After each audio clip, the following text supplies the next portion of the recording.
안녕하세요. 개인 투자자분들의 멘토 프로페서 킹입니다. 12월 4일 기술적 분석이 존 모닝 브리핑 출발해 보도록 하겠습니다. 자, 일단 살짝 어수선한 아침이죠.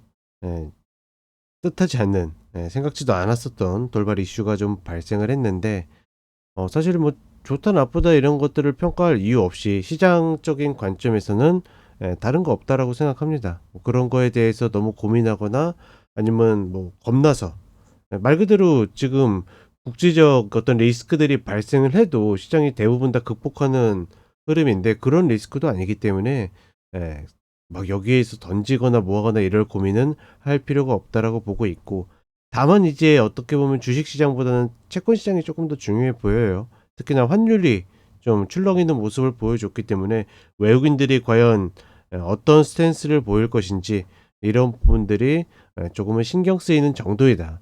다만 이제 이런 이슈 때문에 내가 뭐 전략을 바꾸거나 아니면 이제 와서 이 구간에서 던진다라든가 이럴 이유는 전혀 없다라는 거 다시 한번 이야기를 해 보도록 하겠습니다.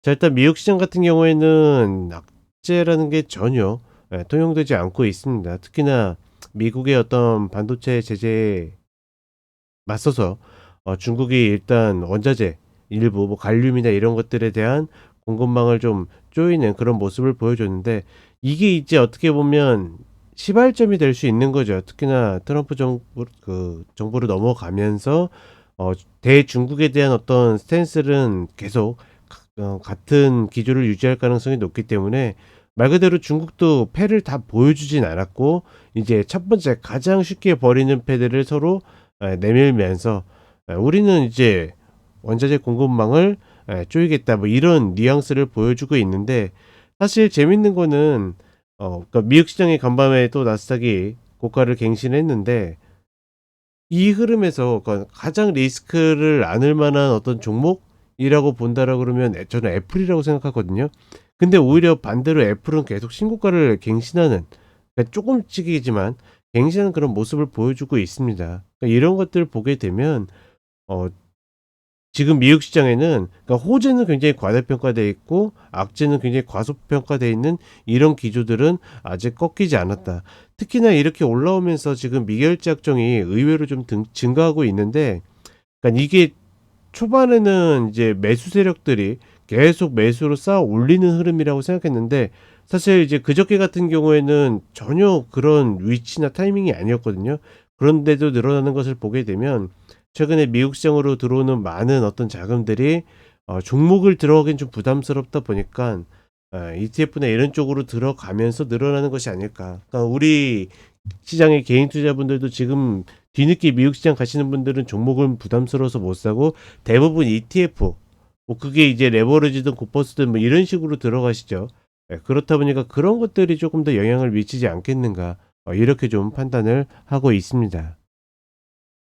다만 이런 것들이 과도하게 쌓인다라 그러면 결국은 제로섬 게임이기 때문에 반대를 노리는 쪽의 어떤 진입도 있을 수 있기 때문에, 이런 부분에 대해서는 상당히 좀 조심스럽다.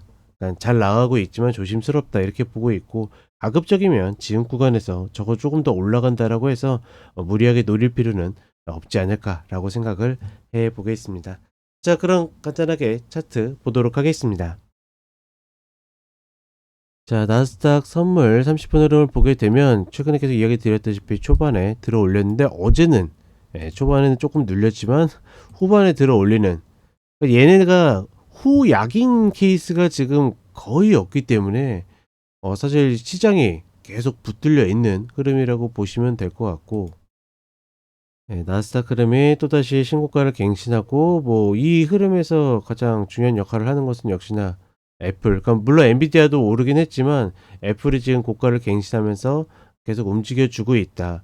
그리고 이런 흐름에서 계속 예, 선물로 매수세가 들어오고 있기 때문에 과연 이제 이것들을 반대로 노리는 쪽이 언제 들어올지, 뭐 제가 봤을 때는 그 타점이 관건이 아닐까 싶고, 그걸 미리 예측하기보다는 제가 봤을 때는 30분의 흐름이 꺾이는 흐름이 나올 텐데, 그 흐름이 나올 때가 타점이라고 보고 있습니다. 자, 그리고 우리 시장은 좀 이슈를 겪고 있는데 사실 어느 쪽으로 어떻게 될지는 알 수 없어요. 다만 야간 선물로 봤을 때는 한 마이너스 8%, 1.8% 정도 빠져서 끝났는데 개파락이 시작될 가능성이 높고, 다만 그 이슈와 무관하게 최근에 청개거래장이 계속 만들어졌기 때문에 개파락해가지고 다시 양봉을 보일 가능성이 조금 더 높지 않겠는가. 관건은 주식시장보다는 환율 혹은 채권 시장이 될 가능성이 높다. 그러니 우리 입장에서는 지금에 와서 그게 갑자기 리스크로 느껴져 가지고 던지고 뭐 할 이유가 있다 없다? 저는 없다라고 다시 한번 이야기를 해 드립니다. 오히려 그런 흐름이 나오게 된다라 그러면 밑에서 못 잡으셨던 분들에게 기회가 한 번 더 가는 거다라고 판단을 해 봅니다. 자, 이렇게 이야기 드렸고 저는 4시에 쇼츠로 다시 찾아뵙도록 하겠습니다.